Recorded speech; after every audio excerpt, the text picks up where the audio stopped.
जय श्री कृष्णा के साथ गीता स्पंद के इस अंक में आपका स्वागत करके सीधा सीधा पहले तो मैं आपको दूसरे अध्याय के इस श्लोक की तरफ लिए चलता हूं, जो एक तरह से विस्तार है पिछले श्लोक में जो संदर्भ लिया गया भगवान श्री कृष्ण के द्वारा उसका। और उसमें यह स्पष्टता है कि स्वर्ग की जो कामना करके कार्य किया जाता है, कामात्मान स्वर्ग परा जन्म कर्म फल प्रदाम क्रिया विशेष बहुलाम भोगेश्वर्य गतिम प्रति।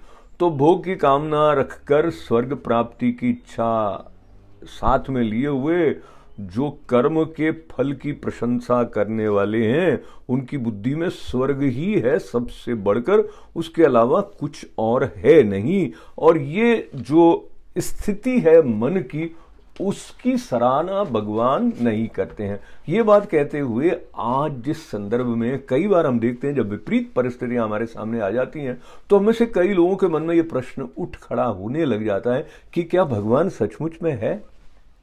तो ऐसे में इस बारे में स्पष्ट रूप से समझने का शास्त्रों की सीख के अनुसार और गुरुजनों की जो ब्रह्मनिष्ठ गुरु हैं उनकी वाणी के अनुसार ये समझना कि ईश्वर तत्व है क्या। और स्वयं भगवान श्री कृष्ण श्रीमद् भगवद गीता में भी अपने स्वरूप के बारे में स्पष्टता देते हैं।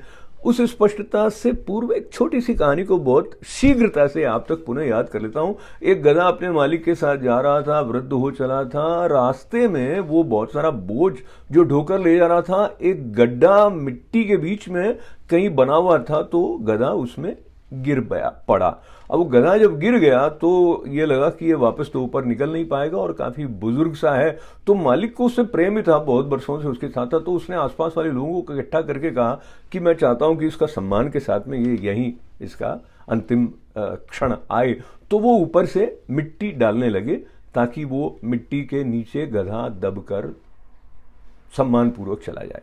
तो थोड़ी देर बाद में उन्होंने देखा मिट्टी डालते डालते कि गधा जो है वो उसके हिनहिनाने की आवाज जो भी होता है वो आवाज आई और वो उछलकर बाहर आ गया। तो गधे ने ये समझा कि मालिक इतना करुणा वाला है कि वो मेरे ऊपर मिट्टी मेरी मदद के लिए डाल रहा है। तो वो ऐसे ऐसे करके मिट्टी नीचे डालता जाता था और ऊपर आता जाता था। तो जो विपरीत परिस्थितियां आती हैं उसे हमें इस रूप में लेना चाहिए कि हम उसके निराकरण के लिए कुछ सोचें, वो हमारे लिए एक अवसर लेकर आई है। तो अभी वर्तमान में या कभी भी जो चुनौतियां आती हैं उसको लेकर भगवान पर प्रश्न चिन्ह न लगाकर हमें इस तरह देखना चाहिए कि उसमें से क्या संभावना हमारे विकास की निकल रही है। तो ये बात भगवान कृष्ण की कृपा से आपके साथ याद करते हुए लेते हैं विदा।